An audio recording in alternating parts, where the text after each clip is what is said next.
The town of Cedar Hollow was nothing like Sarah had imagined. As her car rolled to a stop in the gravel lot outside the quaint wooden town hall, she took in her surroundings with a practiced, analytical gaze. Snow-dusted peaks rose in the distance, their shadows stretching over the rustic buildings of Main Street. A crisp wind swept through the quiet square, carrying the scent of pine and earth. This town was a far cry from the bustling urban environment she was accustomed to, a place of sharp edges and fast decisions. Here, the world seemed to move at a different pace, as if time itself had chosen to linger in the stillness.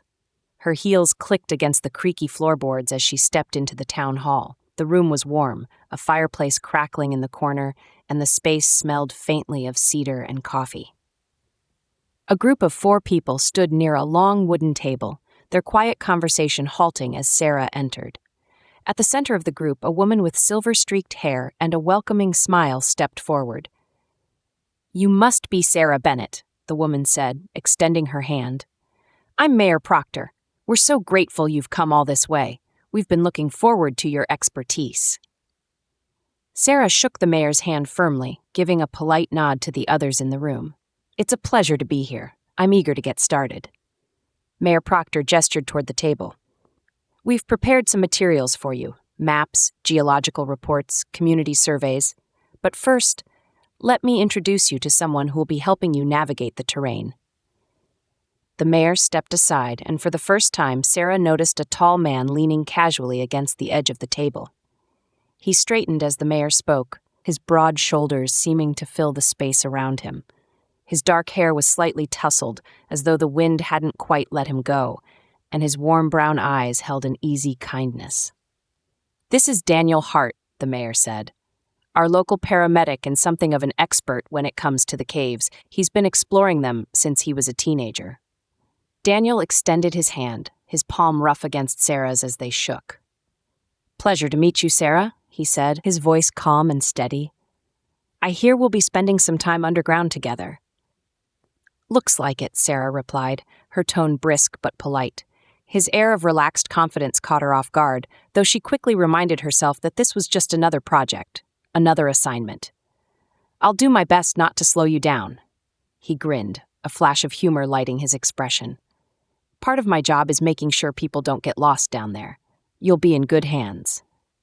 The mayor cleared her throat, drawing Sarah's attention back to the group.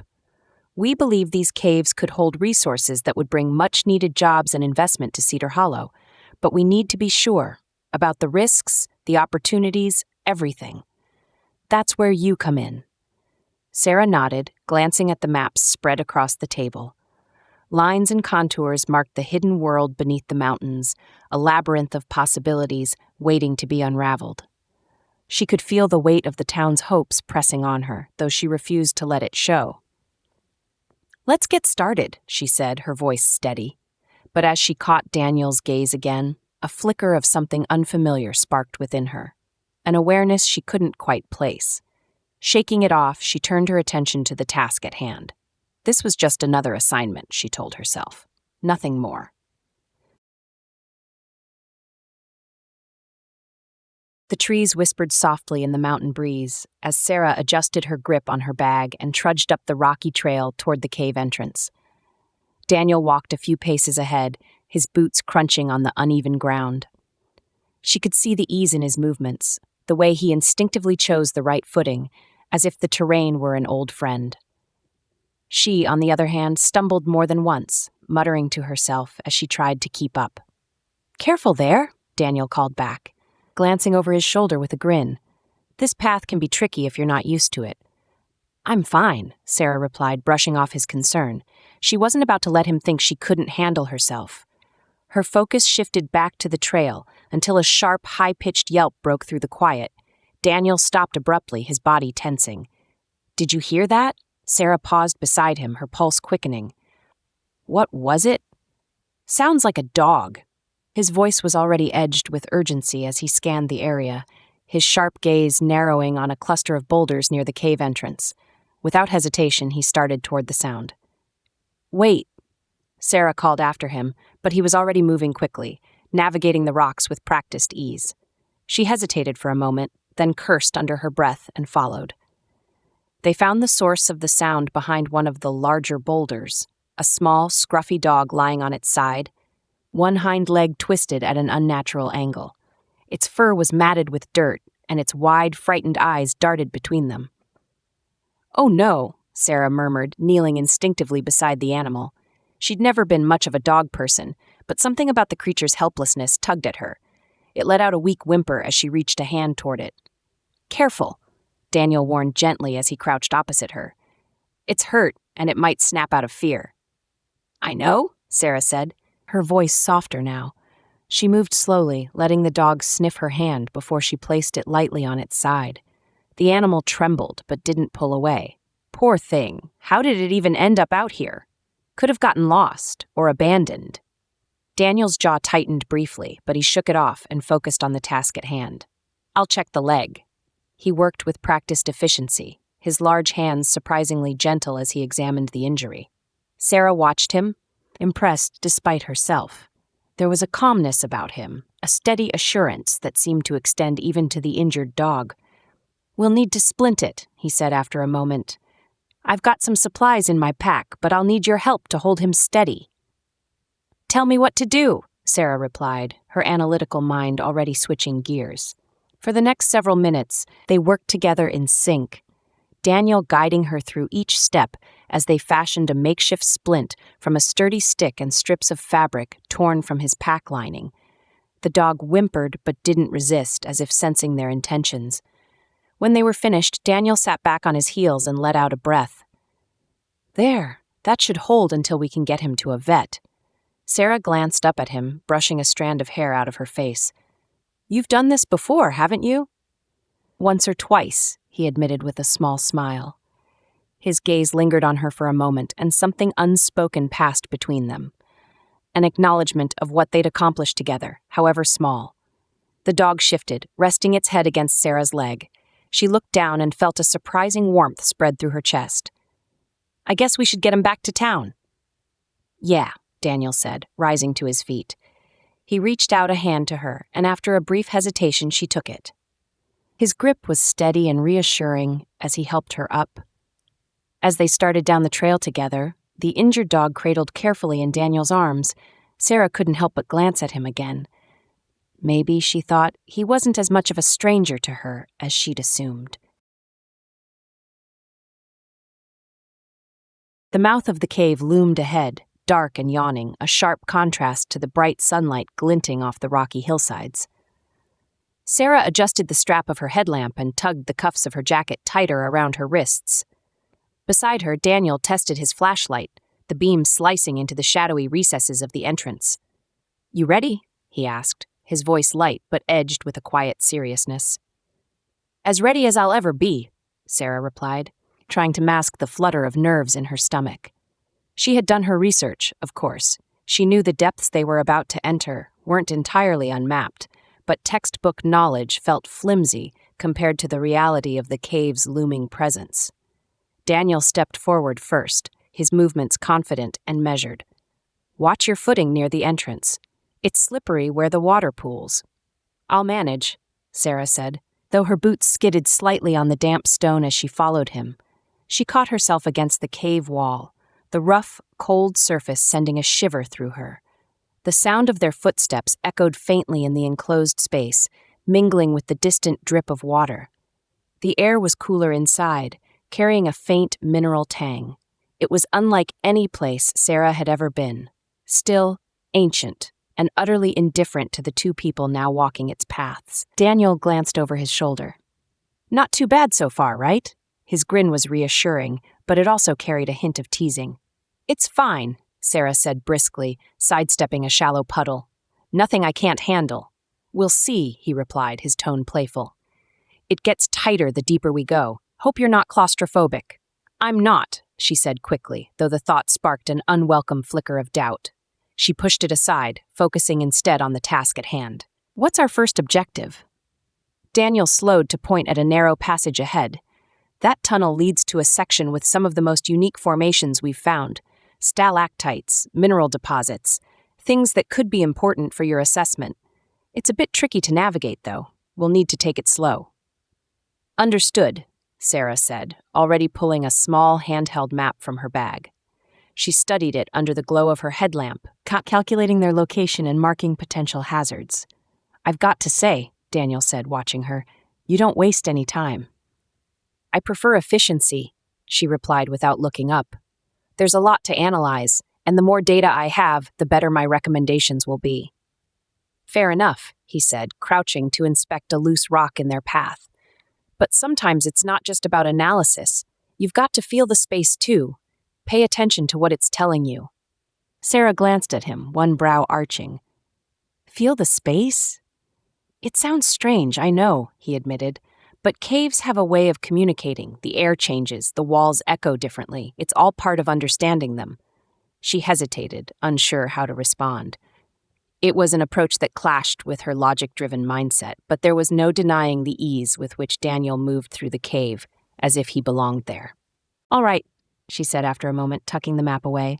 "Lead the way, and I'll try to feel it." They continued deeper, the passage narrowing until they had to duck slightly.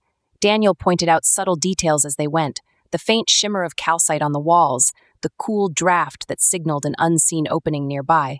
Sarah, to her surprise, found herself listening closely, her usual skepticism softening in the face of his quiet expertise.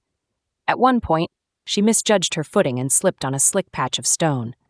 Daniel caught her arm before she could fall, his grip firm but gentle. "Careful," he said, steadying her.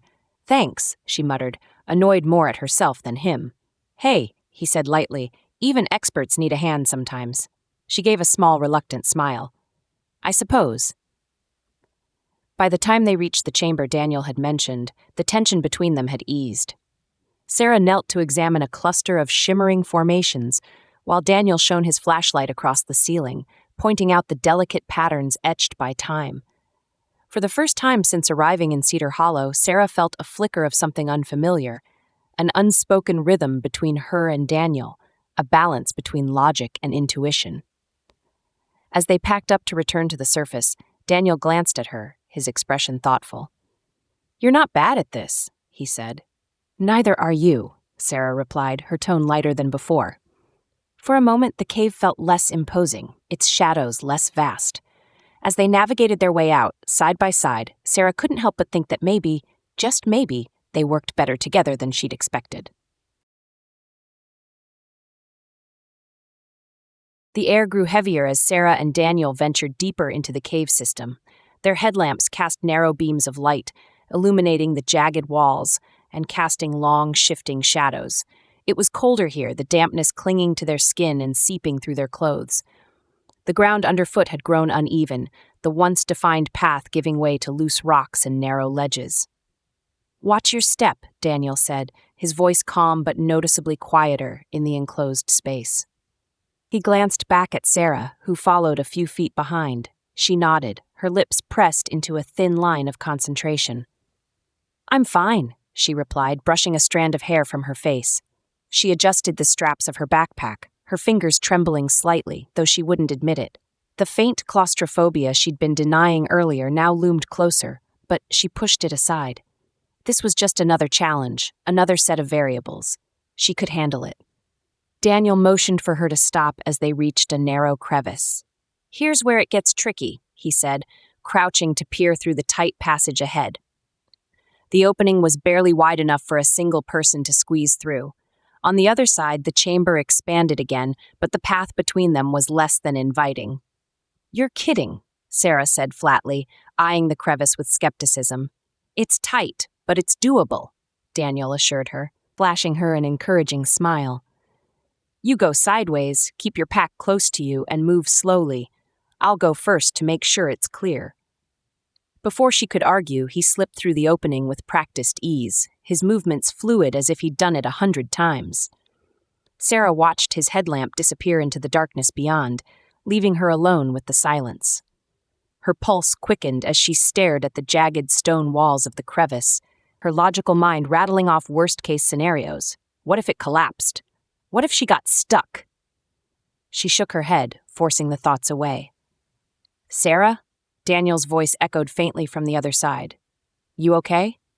"I'm fine," she called back, though her voice wavered slightly. Steeling herself, she turned sideways and began to edge through the opening.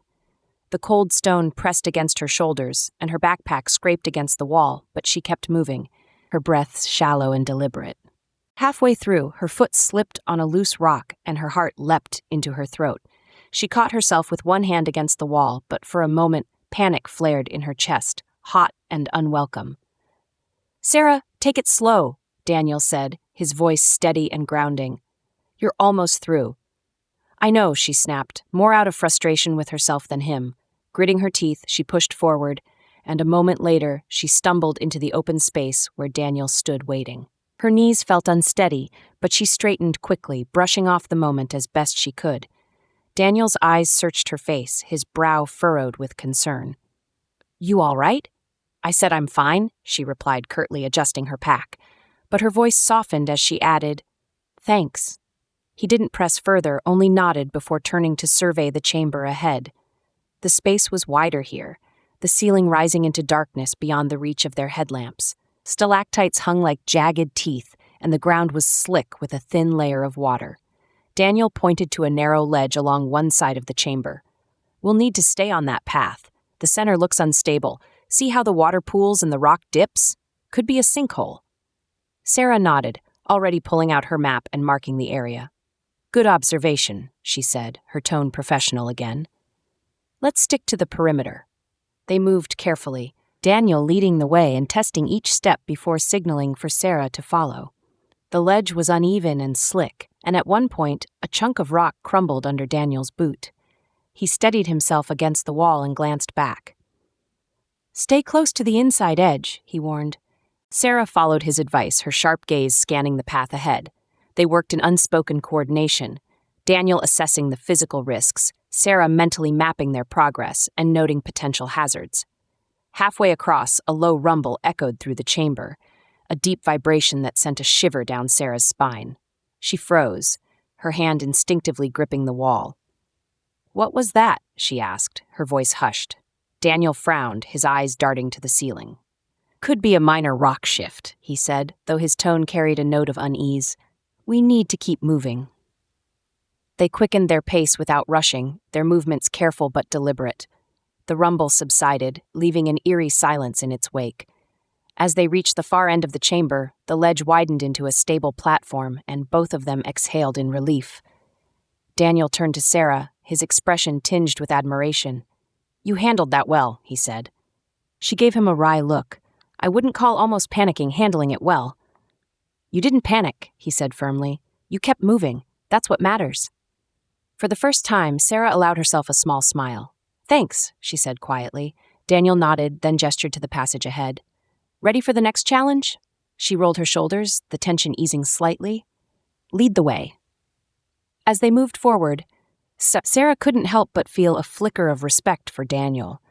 Not just for his expertise, but for his calm, steady presence. And though she wouldn't admit it, she was starting to appreciate the balance they brought to each other. For the first time, she wondered if there was more to this partnership than she'd originally thought. The fire crackled softly, its warm glow flickering against the rough wooden beams of Daniel's cabin. Outside, the wind whispered through the trees, carrying with it the sharp chill of the mountain night. Sarah sat cross-legged on the worn couch, a mug of steaming tea cradled in her hands. The scent of chamomile mingled with the faint aroma of pine smoke as she stared into the flames, her analytical mind uncharacteristically still. Daniel emerged from the kitchen, his own mug in hand, and sank into the armchair across from her. His hair was still damp from a quick shower, curling slightly at the edges, and he wore an old, faded sweatshirt that looked impossibly soft. The ease with which he carried himself filled the small space, a calm that somehow made her feel less like an outsider in this unfamiliar town. "You've been quiet," he said, his voice low and easy. "That's a first." Sarah smirked, taking a cautious sip of tea. "I like to think before I speak. You should try it sometime." Daniel chuckled, the sound rich and unguarded. "Fair enough, but I'm not used to seeing you like this. Off duty, I mean. You're usually so focused." She tilted her head, studying him for a moment. "I could say the same about you. You're always so calm, like nothing could ever rattle you." That's the job, he said with a shrug. You learn to keep your head on straight when people are counting on you. And the cave? She pressed. Is it the same for you down there? Calm? His smile softened, his gaze dipping to the fire. Not always. I grew up exploring those caves with my dad. He loved them, said they were like a whole other world, but they can be unpredictable, dangerous even. You learn to respect that. I think it's part of what I like about them, though, how they keep you grounded. Sarah nodded, setting her mug on the coffee table. I can understand that. Numbers do something similar for me. They're constant, logical. When the world feels chaotic, I can always count on them to make sense. That tracks, Daniel said, his lips curving into a teasing grin. You do strike me as someone who likes things tidy. She rolled her eyes, but couldn't suppress a small laugh. What's wrong with that? Nothing at all, he said, leaning forward slightly. But I bet there's more to you than numbers and tidy plans. The question hung between them, unspoken but unmistakable. Sarah hesitated, her fingers tracing the rim of her mug. When I was a kid, my dad was always moving us around, new jobs, new places, new people. It was hard to feel like anything was stable. But math, that was mine. It didn't change no matter where we went. Daniel's expression softened, his eyes catching hers. That must have been hard. It was, she admitted, her voice quieter now. But I learned to adapt, to control what I could. He nodded, his gaze steady. My mom was like that. She held everything together after my dad passed. I guess that's why I stuck around here after she got sick. I couldn't leave her, or my dad's legacy.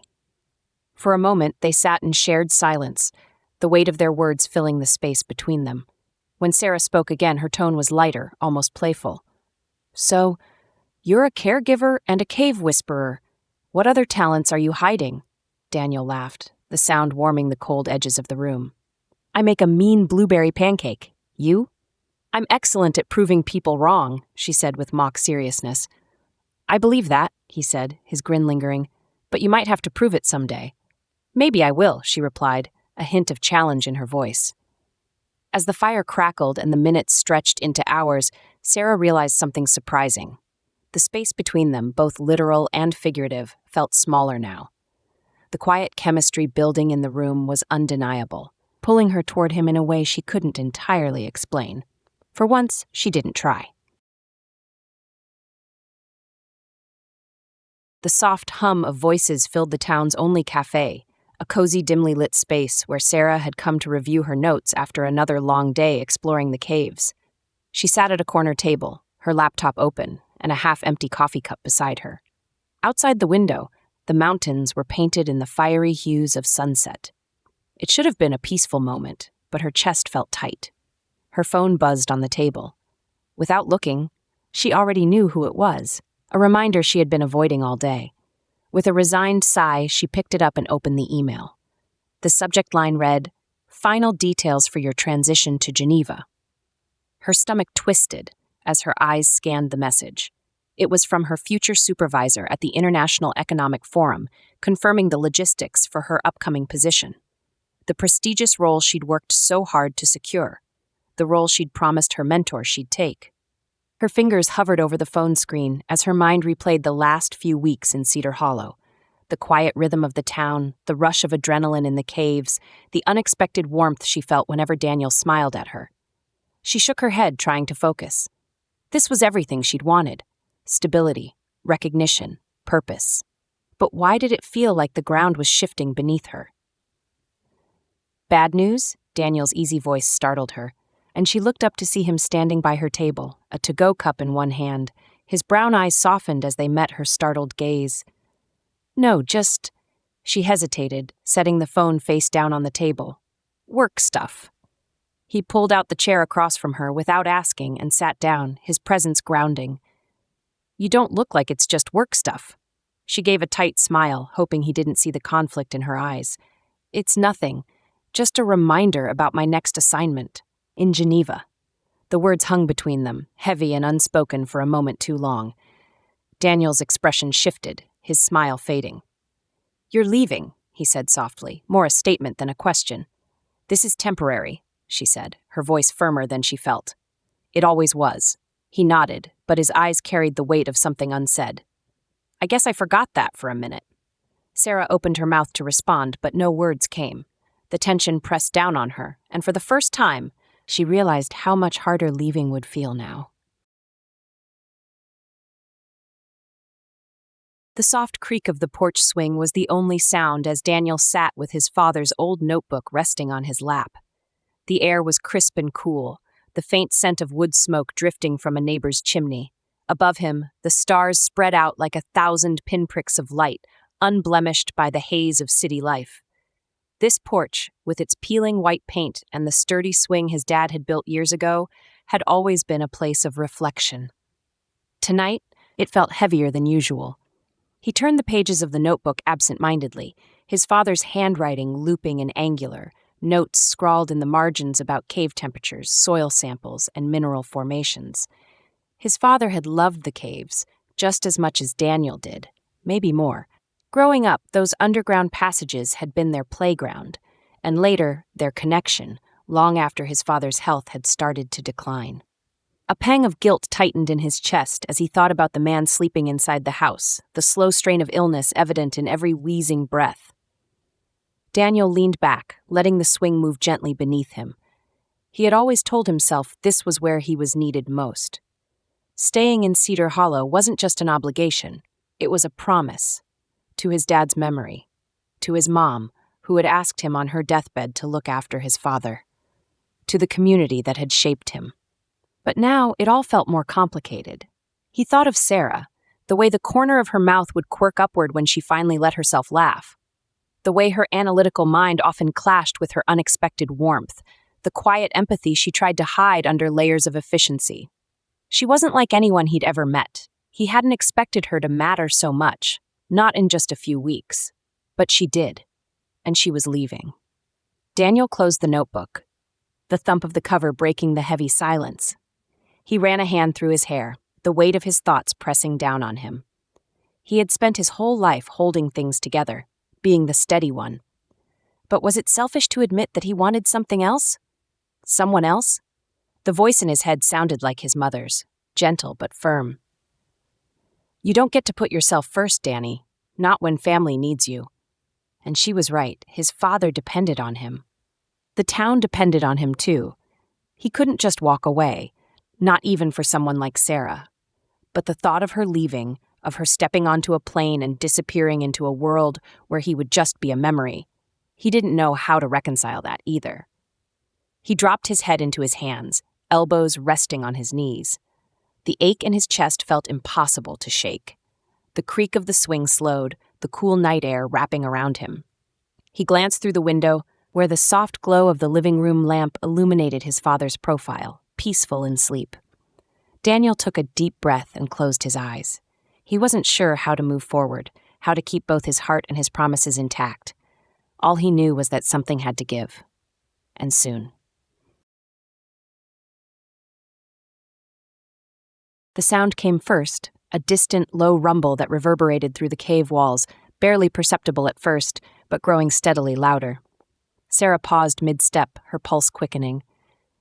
"What was that?" she asked, her voice sharp, cutting through the stillness that had settled between her and Daniel as they navigated the narrow passage. Daniel froze, his headlamp casting jagged shadows on the walls as he turned toward the noise. His expression shifted, the easy confidence she'd come to expect from him giving way to something sharper, more urgent. "Water," he said grimly. "A lot of it." Before Sarah could process his words, the ground beneath them trembled, loose rocks skittering across the uneven floor. The low rumble swelled into a deafening roar, and then she saw it, a wall of water surging toward them from the darkness, swallowing the tunnel behind in a violent rush. "Run!" Daniel shouted, grabbing her arm and hauling her forward before her body could catch up with her brain. She stumbled but found her footing quickly, adrenaline propelling her as she raced after him. The roar of the flood was deafening now, echoing around them and drowning out her thoughts. The passage was tight, the jagged walls closing in on either side, and Sarah could feel the air growing colder and damper as the water chased them. Her headlamp bounced wildly with every step, illuminating fleeting glimpses of Daniel ahead of her, his broad shoulders, his determined stride, the way he scanned the tunnel even as he pushed forward. "There!" he shouted, pointing ahead to a narrow ledge that jutted out above the main path. "Climb up, now!" Sarah didn't hesitate. The water was too close, its roar a physical force pressing against her back. She scrambled up the ledge, her hands slipping on the slick rock as she clawed for purchase. Daniel was right behind her, his strong hands steadying her as she pulled herself onto the narrow platform. They collapsed side by side, gasping for breath, just as the flood surged past below them, carrying debris and loose stones in its relentless current. For a moment, neither of them spoke. The roar of the water filled the chamber, drowning out everything but the hammering of Sarah's heart in her chest. She gripped the rough stone beneath her, her palms scraped and bleeding, and fought to steady her breathing. "Are you okay?" Daniel asked finally, his voice tight with concern. He was leaning toward her, his headlamp illuminating the smear of dirt on her cheek and the panic still flickering in her eyes. "I think so," she managed, her voice trembling. What just happened?" "Flash flood," he said grimly, peering down at the rushing water below. "Probably from snowmelt higher up the mountain. It's why these caves are so dangerous after heavy rain or warm weather." He looked back at her, his expression softening. "You did good, Sarah. You kept moving." She swallowed hard, nodding, though her hands still trembled. Did we lose the way out?" Daniel's jaw tightened. "We won't know until the water recedes. But for now, we're stuck here." He gestured to the ledge, which was just wide enough for the two of them to sit side by side. The tunnel above them was steep and jagged, rising into darkness with no clear path forward or back. Sarah closed her eyes, pressing her forehead against her knees as she tried to think. Her mind reeled with possibilities, calculations, probabilities, all of them tinged with the cold reality of their situation. "How long will it take for the water to go down?" she asked quietly. "It depends," Daniel said. "Could be hours, could be longer." Her stomach twisted, and she forced herself to sit up. "So what do we do?" "We wait," he said simply, his calm tone a stark contrast to the chaos around them. He shifted closer to her, his shoulder brushing hers. "And we stay warm. The air's going to get colder the longer we're down here." It wasn't much of a plan, but Sarah knew he was right. She wrapped her arms around herself, shivering as the dampness seeped into her clothes. "I've never done this before," she admitted softly, her voice barely audible over the water. "I've never been trapped." Daniel glanced at her, his expression unreadable in the dim light of their headlamps. "You're not alone," he said after a moment. "I'm right here." Something in his voice steadied her, like an anchor pulling her back from the edge of panic. She nodded, her breathing slowing as she focused on the warmth of his presence beside her. He wasn't just saying it, she realized. He meant it. Minutes stretched into what felt like hours. The roar of the water began to fade, replaced by the steady drip of condensation from the cave ceiling. Sarah leaned her head back against the wall, exhaustion tugging at her. Her analytical mind had stopped racing, leaving behind only the raw reality of the moment. Daniel shifted beside her, his voice breaking the silence. "You know, you're handling this better than most people would." She gave a soft, humorless laugh. "I feel like I'm barely holding it together." "Maybe, but you're still here." He turned his head to look at her, his brown eyes warm even in the faint light. "That counts for something." She met his gaze, and for a moment the cave didn't feel so cold, so dark. The space between them felt smaller too, as if the flood had washed away more than just the path behind them. "Thank you," she said quietly, the words carrying more weight than she expected. Daniel nodded, a small smile tugging at the corner of his mouth. "We'll get out of here, Sarah, together." And for the first time, she believed him. The air in the cave was damp and heavy, carrying the lingering scent of wet stone as the rush of water below them receded to a low murmur. Sarah sat on the narrow ledge, her knees drawn to her chest, her back pressed against the cold rock wall. The adrenaline had long since ebbed, leaving a bone-deep exhaustion that she couldn't quite shake. Her headlamp flickered slightly, its beam scattering weakly across the cavern, but it was enough to see Daniel sitting beside her. His legs stretched out and his head tilted back against the wall. For a long moment, neither of them spoke. The quiet between them wasn't oppressive. It was something else, something alive and fragile, like the silence after a storm when the air still crackled with what had passed.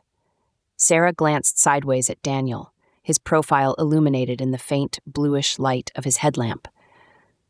Despite the tension etched into his features, there was a calmness about him, a steadiness that had grounded her more times than she could count in the past hours. "Are you okay?" she asked finally, her voice breaking the stillness. It sounded smaller than she wanted it to. Daniel turned to her, his brown eyes meeting hers. Even in the dim light, they were warm, like an anchor she hadn't realized she needed. He gave a faint smile, the corners of his mouth tugging upward just enough to soften the sharp edge of his exhaustion. "I should be asking you that," he said, his tone gentle. "You've had a hell of a day." Sarah let out a breath that almost sounded like a laugh, though it held no humor. "I'm fine. Or I will be." She gestured vaguely at the cavern around them.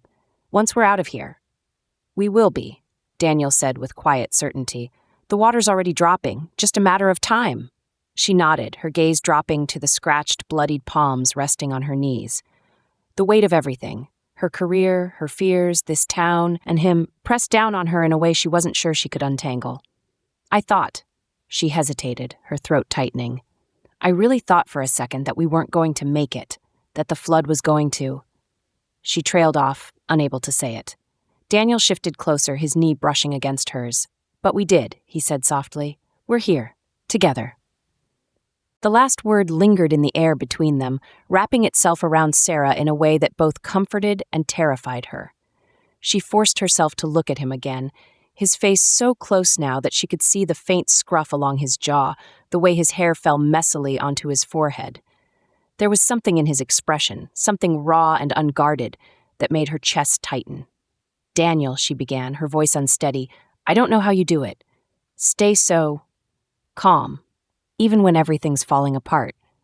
He tilted his head slightly, studying her. "I'm not as calm as I seem," he admitted, his voice low. I've learned to keep it together when it matters. For other people." "For me," she murmured, the words slipping out before she could stop them. His lips curved into the barest hint of a smile. "Yeah," he said simply. "For you." Sarah's breath caught and she looked away, her eyes searching the shadows of the cavern as if they might offer her an escape from the weight of his gaze. But there was nowhere to go, no other way forward except through the fragile truth hanging between them. "I'm leaving," she said abruptly, her voice breaking slightly on the words. "When this is over, when the caves are mapped and the reports are written, I'm leaving. That's the plan." Daniel didn't flinch, but she saw the shift in his expression, the way something flickered in his eyes, too quick to name. He nodded slowly, his hands resting loosely on his knees. "I know." Her chest ached at his quiet acceptance, and she hated how much she wanted him to fight her on this, to tell her she was wrong. "I made promises," she continued, as if explaining herself to him might make it hurt less. "To my mentor, to myself. This job in Geneva, it's everything I worked for. Everything I thought I wanted." "And now?" he asked, his voice barely above a whisper. She opened her mouth, but no words came. Instead, she looked at him, really looked at him, and the truth she'd been fighting for weeks slammed into her with the force of the flood that had almost claimed them both. "And now," she said finally, her tone trembling but resolute, "I don't know anymore." Daniel exhaled slowly, his gaze never leaving hers. "Sarah." He reached out, hesitating for a moment before his hand found hers. His palm was rough and warm, grounding her in a way nothing else could. "I don't want you to go." Her chest tightened, the weight of his words stealing the air from her lungs. "Daniel." "I know it's not fair," he interrupted gently, his voice steady despite the vulnerability in his eyes. "I know you have your dreams, and I'd never ask you to give them up. But I can't stand here and pretend this doesn't matter, that you don't matter." The honesty in his voice broke something open inside her, and suddenly, the walls she'd built to protect herself felt flimsy, brittle. "I'm scared," she admitted, her voice shaking. "I've never let anyone— I don't know how to do this." "You don't have to know," Daniel said softly, his thumb brushing over her knuckles. "We'll figure it out, together." The word echoed between them again, and this time, she didn't fight it. She turned her hand over, threading her fingers through his, and for the first time, she let herself hold on. "I don't want to lose this," she whispered, the tears she'd been holding back slipping free. "I don't want to lose you." "You won't," Daniel promised, his voice fierce and unshaking, "not if we don't let it slip away." And in the quiet of the cave, as the water receded and the shadows softened, Sarah finally let herself believe him. The morning sun filtered through the windows of the Cedar Hollow town hall, casting long golden streaks across the scuffed wooden floor. Sarah sat at the large table in the center of the room, her laptop closed in front of her and a stack of maps, charts, and reports spread out beside it. She leaned back in her chair, her arms crossed over her chest, staring blankly at the familiar data she'd spent weeks analyzing. But for once, the numbers didn't hold the clarity she was used to. The room was quiet, except for the faint crackle of the fireplace in the corner and the sound of footsteps beyond the door. Sarah closed her eyes, inhaling deeply as the warm scent of cedar and coffee filled the air. Her mind felt like one of the caves she and Daniel had explored, layered, winding, and full of unknowns. When the door creaked open, she didn't need to look to know it was Daniel. His steady presence filled the space, and she turned to find him standing there, his brown eyes meeting hers with a quiet question. He held 2 mugs of coffee, and without a word he crossed the room and set one in front of her. "Thought you could use this," he said, his voice calm but laced with something softer, something vulnerable. "Thanks," Sarah murmured, wrapping her hands around the warm mug. She stared down at the coffee, watching the faint swirl of steam rise into the air. Her chest felt tight, the weight of her decision pressing down hard and unrelenting. Daniel took the seat across from her, leaning forward slightly, his forearms resting on the table. "You've been thinking," he said. Not a question, but a quiet observation. She nodded slowly, her shoulders tense. "I've been thinking," she echoed, her voice quieter than she expected. She hesitated, her fingers tapping lightly against the ceramic cup. About the caves, about Geneva, about everything. Daniel didn't interrupt. He just watched her, waiting, his steady gaze somehow both grounding and terrifying. "I came here to do a job," she continued, her words careful and deliberate, "to figure out the best way to use the caves to help this town. And I did that. I have pages of recommendations, plans, projections, but it's not enough." She paused, finally lifting her eyes to meet his. "This place, it's not just a project. It's more than that." His brow furrowed slightly, but he stayed quiet. "I've spent my whole life chasing something I thought I wanted, stability, recognition, a plan that made sense, and I realized," her voice broke slightly and she swallowed hard before continuing, "I realized that sometimes the things that end up mattering the most, the things that feel like home, aren't planned at all." Daniel's lips parted, but he didn't speak, his expression unreadable. Sarah pressed forward before she lost her nerve. "I'm staying," she said, the words spilling out in a rush. "I've already written to my supervisor in Geneva. They'll find someone else to fill that position. But Cedar Hollow, this is where I can make a real difference, and it's where I want to be." Her voice softened. "If you'll have me." For a moment, Daniel just stared at her, his lips curving slowly into a smile that lit up his whole face. "Sarah," he said, his voice low and full of something she didn't have a word for. "You don't have to ask. This town needs you, and so do I." Her breath caught, and she nodded, a small, tentative smile breaking across her face. The weight that had been crushing her chest lifted, replaced by something lighter, something freer. For the first time in a long time, she felt like she was exactly where she was meant to be. The morning light spilled through the kitchen window of Sarah and Daniel's newly shared home, warming the pine floors and casting a golden haze over the small, sun-drenched space. The house, nestled on the edge of Cedar Hollow, had been Daniel's childhood home, a modest 2-story with peeling shutters, a wraparound porch, and a view of the mountains that seemed to stretch forever. Now it was theirs, though the merging of their lives within its walls was still a work in progress. Sarah stood at the counter, her hands busy kneading dough for the bread recipe Daniel's mother had passed down to him. Flour dusted her forearms and the tip of her nose, unnoticed as she focused on the tactile rhythm of her work. The radio hummed softly in the background with an old folk song, and the smell of freshly brewed coffee lingered in the air. This wasn't something she would have imagined herself doing a year ago. Her life had been spreadsheets, deadlines, and city skylines. But now, the quiet simplicity of Cedar Hollow, the warmth of this home, and the steady presence of Daniel made it feel right. In the corner of the room, Daniel crouched with a screwdriver in one hand and a stubborn cabinet hinge in the other.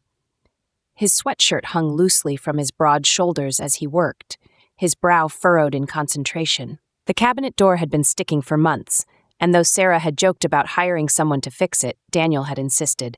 "If I can splint a broken leg in the dark, I can handle a cabinet," he'd said with a grin. "Are you winning?" Sarah teased, glancing over her shoulder at him.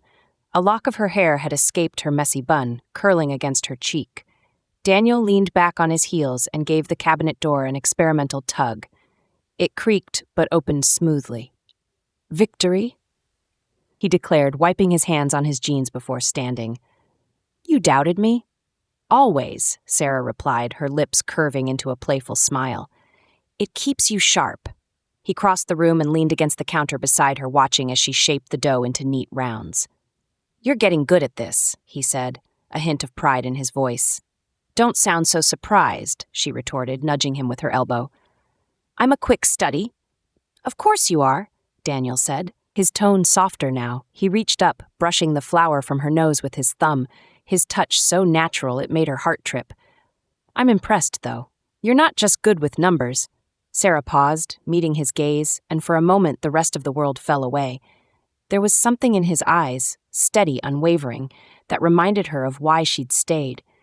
Why this house, this town, and this life they were building together felt like home. "You know," she said, turning back to the dough, but unable to stop the small smile playing on her lips, "I think we make a pretty good team." Daniel wrapped an arm around her waist, pulling her closer as he pressed a kiss to her temple. "I'd say we're the best." In the months since she'd decided to stay, their days had become a blend of compromise and collaboration. Sarah had taken on a role with the town council, using her expertise to craft sustainable economic plans and oversee the careful development of the caves. Daniel continued his work as a paramedic, splitting his time between the community and caring for his father, whose health had stabilized enough that he could enjoy quiet evenings on the porch. It wasn't always easy, balancing their responsibilities, their histories, and their dreams, but they'd learned to lean on each other. To laugh through the small frustrations and celebrate the victories, no matter how small. Later that afternoon, they'd head into town together, stopping by the cafe for a coffee and a chat with neighbors, before visiting the community center where Sarah had organized a workshop on small business development. And tomorrow, Daniel would take her back to the caves, where they'd map a new section together. Their shared curiosity leading them deeper into the mountains they'd both come to love. For now, though, the world could wait. In this moment, with the sunlight streaming through the window and the smell of baking bread beginning to fill the room, Sarah and Daniel were exactly where they needed to be, together, building something that felt as solid and enduring as the mountains themselves.